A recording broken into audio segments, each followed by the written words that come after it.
Chapter 1. The college entrance exam had just ended, and my childhood neighbor was preparing to move away. Upon hearing the news, I suddenly lost control, dragged him into an alley, and boldly kissed him. "Have you kissed enough?"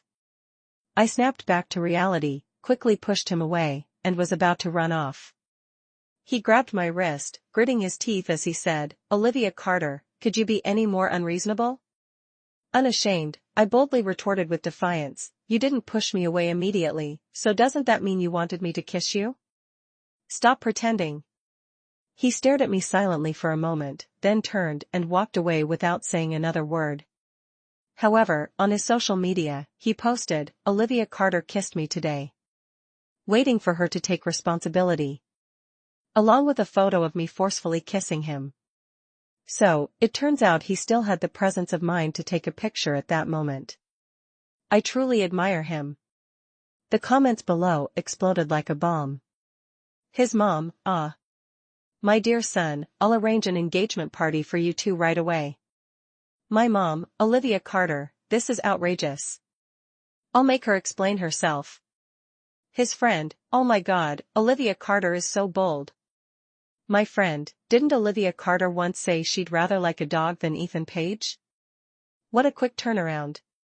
Me, liking him is just a physiological reaction. In high school, during the opening ceremony, Ethan Page, the top student, went on stage to give a speech. The entire hall was filled with gasps of admiration from the female students, all gossiping about his handsome appearance. Finally, a male got who's the top student. With looks like that, he could debut in a boy band. "Olivia, what do you think?" A new classmate excitedly tugged at my sleeve and asked.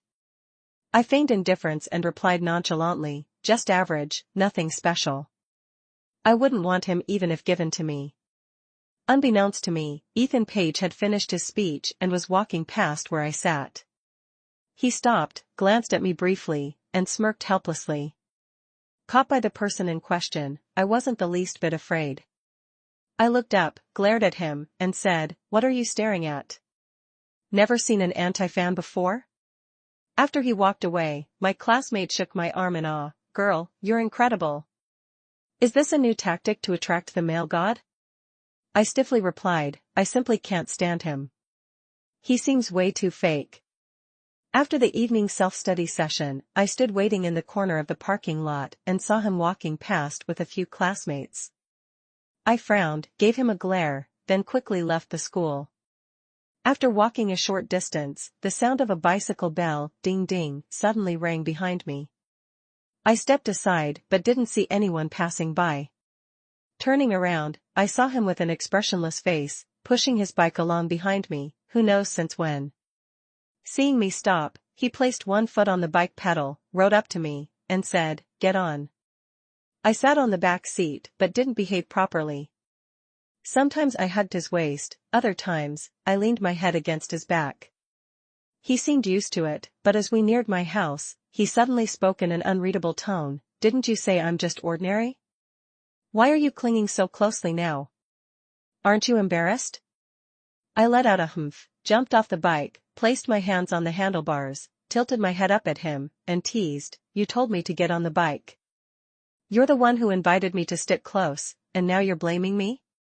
He looked at me for a long moment, a subtle smile flickering in his eyes.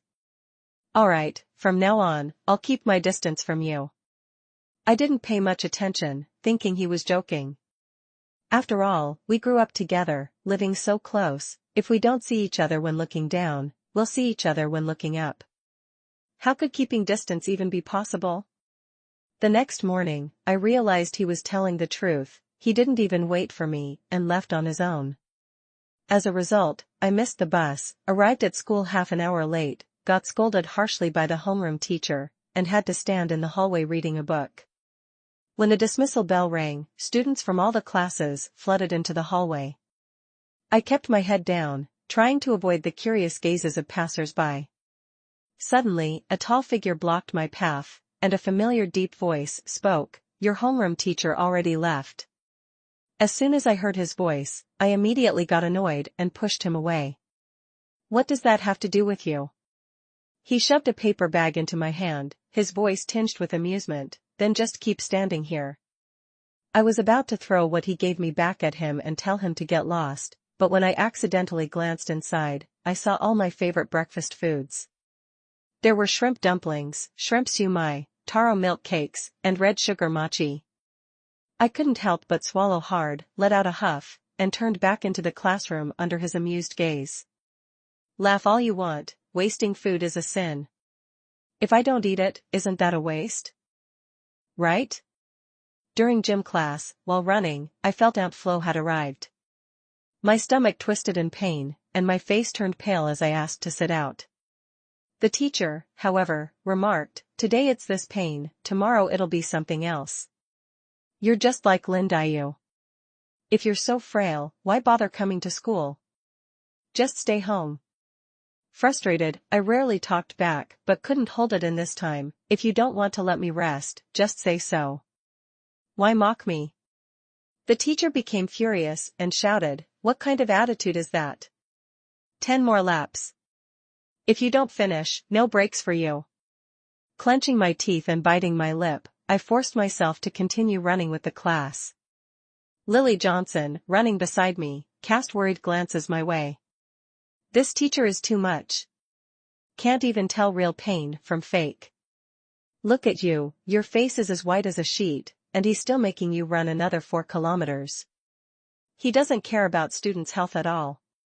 If you can't stand it, should we just ditch class together? Clearly, it was the teacher's fault, but skipping class would only turn it into my problem. I shook my head firmly and refused. "It's fine.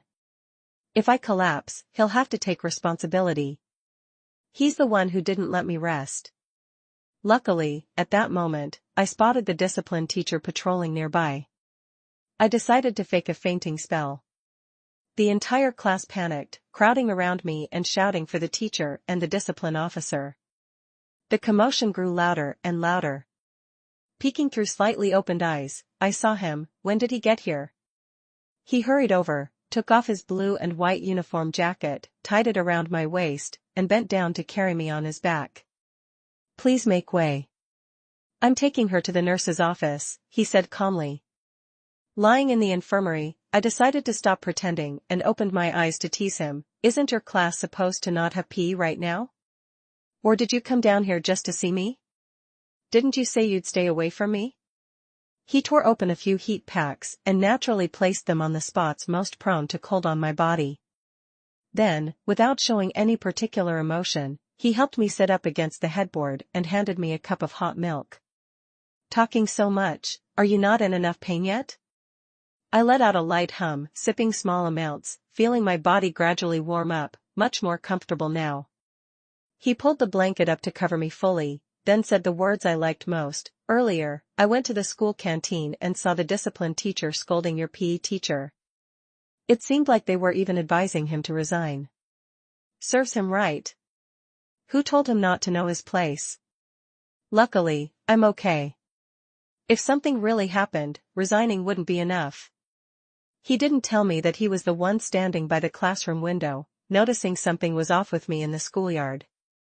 Afterward, he went straight to the discipline office to report the teacher's unreasonable punishment and bullying. Fortunately, he's the top student in the grade, so his words carried weight, forcing the discipline teacher to take action. "Tell me, what's going on between you and Ethan Page? He specifically ran down from the 5th floor to carry you to the infirmary." Lily Johnson pulled me into the corner of the classroom, demanding answers. I forced a laugh and casually made something up. "Nothing at all. Maybe he secretly likes you, like a mouse hiding in the shadows, always watching you. He doesn't seem like the type to secretly like someone. You two must be secretly dating. Why didn't you tell me? Aren't we friends?" I wished that were true, but it wasn't possible. Ethan Page had rejected my confessions countless times, always with the same excuse, not the right time. "Let's talk after the college entrance exams." It's laughable. That's just an excuse for not liking someone. If he liked me, he would have said so long ago. There'd be no need for pretense. Still, I stubbornly replied, I'd rather like a dog than like him. Don't overthink it. He's probably just secretly into you. Outside the window, a soft chuckle broke the silence. I frowned and looked up, meeting Ethan Page's deep but calm gaze. He spoke in a low, ominous voice, "You'd better keep your word." A wave of discomfort surged in me. I glared at him, ready to shut the window, but he easily stopped my hand. He dropped a heavy notebook onto my desk before walking away. After he left, Lily Johnson shook my shoulders, exclaiming in astonishment, "Olivia, you're amazing. You've got the top student in our grade secretly crushing on you. I heard he never lends his notes to anyone, yet he brought them right to you." Her praise made my face flush red. Even though I was used to pretending to be shameless, being acknowledged like that still made me feel embarrassed. I responded smugly, at least he knows how to be considerate." It turned out it was all because one time, on the way home, I had casually complained about how hard senior math was. I hadn't expected him to remember it so clearly. The notebook was packed with formulas, broken down into detailed steps, carefully explained, and supplemented with numerous illustrative examples, a hefty compilation. I thought to myself, he must have put in a lot of effort to make such comprehensive notes. So, does he like me or not? Why is he so kind to me, but keeps rejecting me? It's so confusing. Chapter 2. In the evening, I sat on the back seat of Ethan Page's bicycle, a smile unconsciously forming on my lips as I held tightly onto his waist. The clean, refreshing scent emanating from him made me feel slightly flustered. We kept riding, yet we hadn't reached home. Lifting my face from his back, I realized the route wasn't familiar and asked, "Where are you taking me?" He let out a faint chuckle, his response vague, "Taking you to see something you like." When we arrived, I was stunned to see a signboard that read, "Pet World." Ethan Page locked the bike, grabbed my hand, and silently led me inside. Every stall was filled with dogs, big ones, small ones, all kinds. "Pick one you like, and we'll raise it." I, afraid of animals that might bite, instinctively pressed myself against his back, my voice soft, "No, let's go home. It's late." He stared at me intently, his smile ambiguous, "Pick one, and then we'll leave." What a way to torment me. Dragging me out in the middle of the night to look at dogs. Left with no choice, I randomly pointed at one of the cages. He spent nearly 10 million without even blinking and swiped his card. I clutched the 500,000 in my pocket tightly, finally realizing that his family was much wealthier than mine. My mom didn't lie to me, his family used to be tycoons, only moving here after going bankrupt. But even a skinny camel is still bigger than a horse, his family is still far better off than ordinary people. The shop owner was even happy to personally deliver the goods straight to my house. My parents happened to be on a business trip, so I was home alone. Panicking, I grabbed the hem of his pants and pleaded, "Please, take the dog home and raise it yourself." He squatted down, gently petting the little corgi's head. Looking at the dog, he spoke to me instead, "Don't you like dogs? Wouldn't it be better to spend every day together if you like them?" I hesitated for a long time before finally confessing, "I'm afraid it'll bite me." "Honestly, I don't like it that much." He picked up the puppy, raised an eyebrow at me, and gave a peculiar smile, "Is that so? Then I'll raise it myself." He waved the dog's paw at me, his eyes curving into a smile, "All right, say goodbye to Mom. Let's go home, sweetheart." So angry I could explode, but I didn't dare to lose my temper, afraid he'd actually leave the dog at my house. It's rare to have a weekend off, and I had planned to stay home and play Snake Battle. I was so close to making it to the top of the leaderboard. But then he brought his precious baby over. The obedient dog sat quietly in his arms, and both of them stared at me playing the game. I suspected he was doing it on purpose. I was worried the dog might suddenly jump up and bite me, so I kept glancing at it every few seconds, unable to focus. In the end, I followed him to the nearby park to walk the dog. He held the leash, and when the precious baby got tired, he picked it up in his arms. Watching him hold the dog, I felt a twinge of jealousy. The dog was happier than me, it could nestle in his arms, acting all spoiled without anyone saying a thing. Meanwhile, I had to shamelessly grab his hand and say, "The ground's slippery. Don't let me fall, okay?" He didn't say anything, just looked at me for a moment, the corner of his lips curling up briefly before he quickly hit it. I slowly tightened my grip on his hand, fingers intertwined. He smiled, raised his hand, and teased, "Wow, stealing someone's tofu so openly now?" I scoffed, refusing to let go, deliberately looking at him with feigned disdain. "You think you have tofu for me to steal? You're all skin and bones, not appealing at all. I prefer someone muscular, broad-shouldered, with a wasp waist and rippling muscles."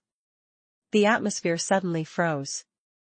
He gave a half-smile, his gaze turning sharp as his voice deepened. "Are you sure that's your type?" Sensing danger, I realized something wasn't right but still forced a faint smile and retorted, "Absolutely sure. Nothing could be more certain." So he dragged me to the gym after school, to see the fitness trainer. "If you like it so much, take a good look. I've already signed you up for a 5-year membership, so look all you want." He stood beside me, his gaze as cold as ice. I shivered, perhaps from the chill in his eyes that made me shrink back. "Fine, I'll look. I'm not scared." But after just one semester, I was utterly bored. In the end, I realized I preferred someone like him, cold on the outside but sweet on the inside, over the overly muscular type. Still, I couldn't take my eyes off him when he stepped onto the basketball court during the school tournament. He was the star player, and his dazzling skills left the opponent scrambling, easily pulling ahead with a huge score gap. By the end of the first half, he returned to the bench, took off his jersey, and wiped his sweat with a towel. The entire school of female students erupted into endless screams. I was stunned. When did he develop such a well-defined chest, sharp abs, a sculpted V-line, and powerful arms? I wanted to scream. Turns out, I don't just like the cold demeanor. I simply like him. No matter how he is, I'm utterly captivated and just want to run over and hug him. If it weren't for the school's no dating policy, I would have dashed over with a bottle of water already. He put his jersey back on, his eyes locking onto mine. Excited, I raised my hand and made a cheering gesture. "Go for it." His gaze met mine, and the corner of his mouth lifted into a smirk. He stood up, ran back onto the court, ready for the second half. If he had held back a bit in the first half, he showed no mercy in the second, leaving the opponents with no room to breathe and securing an overwhelming victory. After class, I took the initiative to tell him, "From now on, I won't go to the gym anymore. There's nothing interesting to watch." In my heart, I silently added, "As long as I have you, that's enough." He pushed the bike, the corners of his mouth slightly lifted, and he lowered his gaze to look at me. "Why? Turning over a new leaf now?"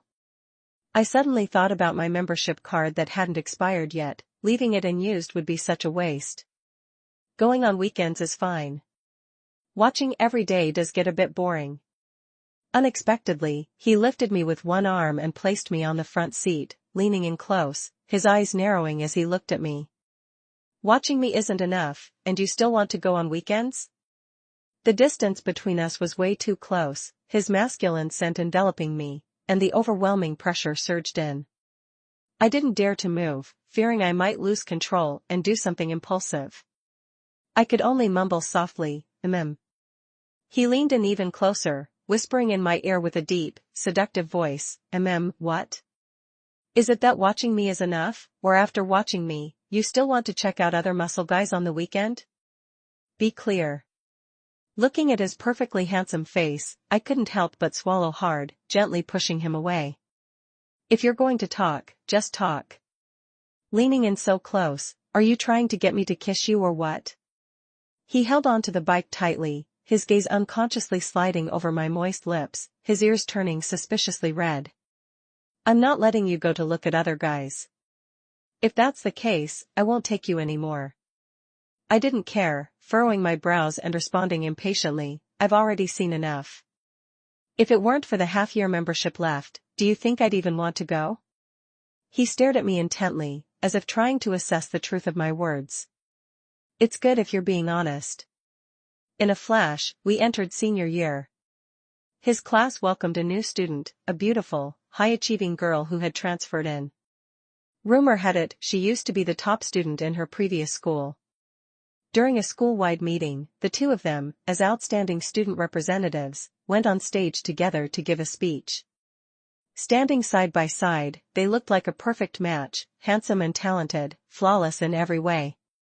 I suddenly felt a pang of jealousy, an inexplicable discomfort welling up inside me. Lily Johnson, standing next to me, immediately analyzed the situation, that Vivian Blake looked at Ethan Page about 25 times in just a minute. But he didn't even glance at her once. That proves his heart is still with you. Relax, sister. I silently hoped she was right. But he was in the science track, and I was in the humanities track. With the intense study schedules, he rarely left his classroom. Even in the evenings after class, his lessons often ran late, and he'd tell me to go home first, saying there was no need to wait. Even being close to the water doesn't mean I get the moon. One evening after self-study, I was determined to wait for him to go home together. After waiting for over 2 hours, I finally saw him walking out, side by side with Vivian Blake. The sight was infuriating. I immediately stepped forward, deliberately acting coy and complaining to him, "It's so cold tonight. Let's hurry home." He was surprised to see me still waiting, hurriedly took off his coat, scolding me while helping me put on the jacket that was still warm with his scent. "You're being stubborn again, aren't you? I told you to go home first, but you didn't listen. What if you catch a cold and start complaining later?" At that moment, Vivian Blake interrupted the ambiguous atmosphere between him and me, her voice rather sharp. "Ethan Page, is this your girlfriend?" I also looked at him, curious to hear how he would respond. He just looked at me, smiled slightly, and said, "Not yet." Vivian Blake seemed relieved, casually waved goodbye to him. "All right then, I'll head off first. See you tomorrow." He only gave a brief his eyes still fixed on me, as if he couldn't get enough. Chapter 3.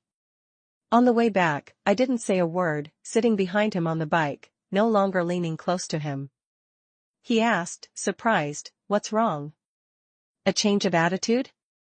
I scoffed and couldn't help but reply, "You're exactly the type who knows how to lead people on." He hit the brakes, steadied the bike with his foot, turned around, and frowned in confusion. "When did I lead anyone on?" I gave a cold laugh and spoke bluntly, "That girl clearly likes you, and yet you give her hope.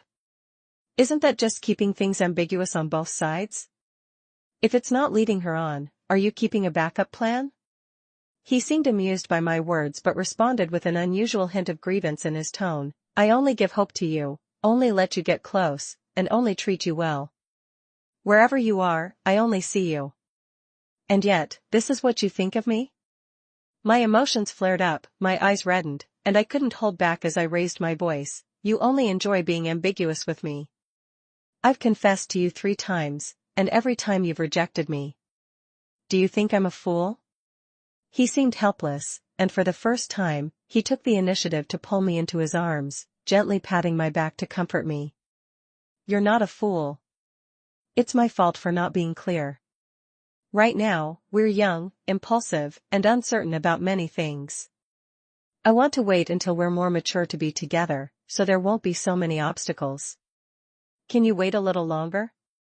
I don't remember how I responded at that moment. I only know that deep down, I thought everything he said was just an excuse. Maybe he just doesn't like me that much. After that, I no longer had the mind to linger with him, focusing all my energy on preparing for university entrance exams. A pledge of determination, 3 months, 2 months, 1 month, then the final week. 3 days before the exam, the school gave us time off. From that point on, I stopped waiting for him. Each of us was busy preparing for our separate futures. I always knew that if I wasn't with him now, there would be no chance later. Back when we were taking the high school entrance exam, he ranked first in the cohort, while I barely passed, missing the mark by just 1 point. If it hadn't been for the luck of an extra slot, I wouldn't have had the chance to study at the same school as him for 3 years. That afternoon, he showed up unexpectedly at my door, leaning against the frame as if we met every day, with his corgi little darling, now plump and round. He smiled and invited me, "Want to go for a walk?" Over the past 2.5 years, thanks to being around little darling, I was no longer afraid of dogs like before. I stepped forward and snatched the leash from his hand. "Let's go." It was clear we hadn't seen each other in a long time. Occasionally, when I went to the restroom and passed by his class, I still saw Vivian Blake sitting next to him, her shy eyes fixed on him, her feelings almost spilling out from her gaze. As for him, he seemed distracted, perhaps due to the fatigue of studying, appearing lost in thought. I was walking down the street with him, so close yet feeling like he was miles away. If I tried a little harder, could I possibly get into the same university as him? But then again, it's not that simple. That university is full of top students. I shouldn't dream of things beyond my reach. "What school are you planning to apply to?" He tilted his head and looked at me, breaking the silence. Thinking about Vivian Blake with her outstanding achievements, it was certain the two of them would attend the same university. For the first time in my life, I felt insecure, a wave of discomfort rising within me. Stubbornly, I replied, "Of course, the best school." He smiled faintly and asked again, "Not going to be honest? Or are you afraid I'll come find you and start dating?" I glared at him, lowering my voice with little friendliness. "What are you pretending for? If you wanted to date me, you'd have done it long ago, clown." Lately, he seemed to be in a better mood, merely smiling at me with a slightly doting gaze as he asked, "After the university entrance exams, I won't pretend anymore, okay?" I swung the dog leash at him, a little impatient. "It has nothing to do with me. Take it for a walk yourself. After the university entrance exams, who wouldn't let loose a little? No one remembers me anymore, it's ridiculous." But then he suddenly grabbed my wrist and said something that left me stunned. "I miss you so much. Stay with me a little longer, I'm begging you." I turned to him, meeting his gaze filled with emotion, moist and radiant, as gentle as moonlight, making it impossible for me to refuse. Perhaps he has a bit of affection for me too. I sighed softly in my heart, considering this as our farewell. I didn't move closer to him, keeping a safe distance. And so, we silently walked together for a stretch of road. After the exams, I deleted all contact with him, even blocked his phone number. I returned to my hometown alone, retreating to the mountains to calm my mind, determined to forget him and let go of these feelings. I heard from Lily Johnson that during his class reunion, Vivian Blake confessed her feelings to him. But he rejected her outright, without sparing her any dignity. Curious, I asked, how did he reject her?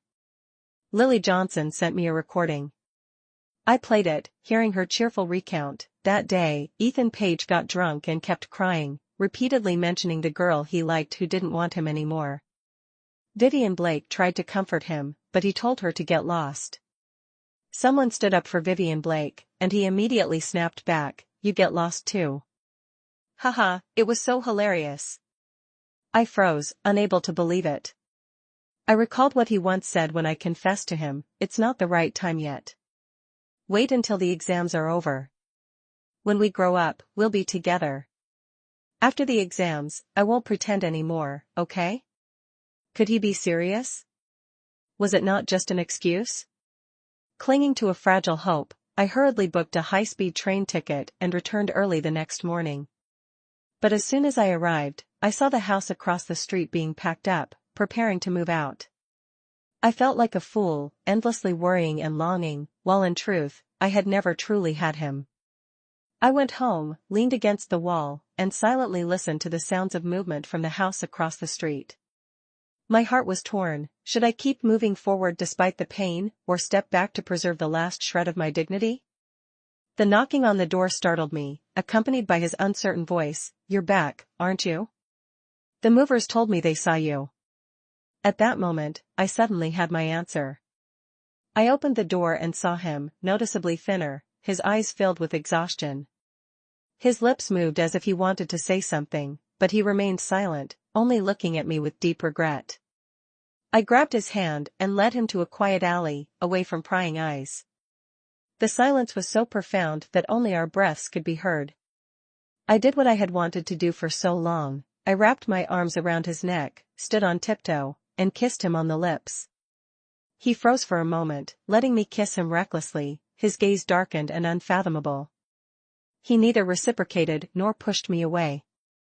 When I finally felt I had kissed him enough, he placed a hand on my forehead, gently pushed me back, and asked in an emotionless voice, "Have you kissed enough?" I snapped back to reality, hurriedly pushed him away, and turned to run. Clearly intending to clarify everything, yet unable to restrain myself, I ended up doing this. He easily grabbed my wrist, gritted his teeth, and called my name, "Olivia Carter, could you be any more unreasonable?" Being shameless as usual, I smirked arrogantly and stubbornly retorted, "You didn't push me away right away. Doesn't that mean you wanted me to kiss you too? Why pretend?" He silently stared at me for a long time, then turned and walked away without saying anything. Yet on his social media, he posted, "Olivia Carter kissed me today," waiting for her to take responsibility. Along with a photo of me forcing a kiss on him. I couldn't believe he still had the mood to take a picture at that moment. The comments section exploded. His mom, "Ah. My good son, I'll immediately organize an engagement party for you too. My mom, Olivia Carter is so outrageous. I'll make sure she explains herself." His friend, "Oh my gosh, Olivia Carter is seriously fierce. My friend, didn't Olivia Carter once say she'd rather like a dog than like Ethan Page? That's a quick U-turn." In university, Ethan Page and I ended up studying in the same city, and not just that, we were only separated by a single street. By then, he didn't bother pretending anymore. After the engagement, he used every possible way to pull me into living with him. It was only then that I truly understood the meaning of the words he once said, "When we've grown up, we'll be together, without many restrictions." Every time we met, he turned into a wolf in sheep's clothing. "My love, I've wanted this for so long. You're mine, and only mine." My face flushed as red as a ripe tomato, enduring his affection that shifted between gentle and passionate, yet I stubbornly retorted, "Do you ever stop saying such cheesy things without feeling embarrassed?" He chuckled softly, leaning down to kiss me, our tongues intertwining, growing even bolder. "Take it slow. My love, say you love me. I want to hear it. In your dreams, ah. Slow down, take it easy. Do you love me?" "I do." "Who loves? Loves who?" I lifted my eyes to meet his tender, amused gaze. "Rarely serious," I answered, "I love you. From the moment we met, I couldn't help but fall for you." The end. Extra story, Ethan Page's perspective. From elementary school to high school, I often overheard Olivia Carter badmouthing me. Somehow, I always ended up hearing it by chance. The first time was in third grade when I caught her saying, "What's so great about Ethan Page that everyone likes him anyway?" Yet after school, she would come to my classroom door to wait for me. "Your teacher kept you late again." "I've been waiting for half an hour." I felt a bit annoyed. Having just heard her badmouthing me that morning, I quietly avoided her and headed down the stairs. She, with her short legs, hurriedly chased after me, tossing her bag into my arms and glaring at me with her big round eyes, full of irritation. "You forgot to carry my bag for me." What a bossy attitude. I glanced at her small, skinny figure and silently picked up the heavy bag. My other hand was still tightly held by hers. I felt a bit helpless. She was already grown up, yet she still insisted on holding my hand to be led home. "Can you not hold my hand today? The bag's too heavy, and it's inconvenient to carry it with one hand." "Then give me the bag, I'll carry it myself." She frowned and said seriously, "I'm so adorable that you absolutely have to hold my hand tightly. Don't let the traffickers kidnap me, okay?" She reached out to grab the bag, but I didn't let her take it and quietly held her hand as we walked home. "Fine, I'll carry it for you." Perhaps I couldn't refuse her, because she really was too adorable.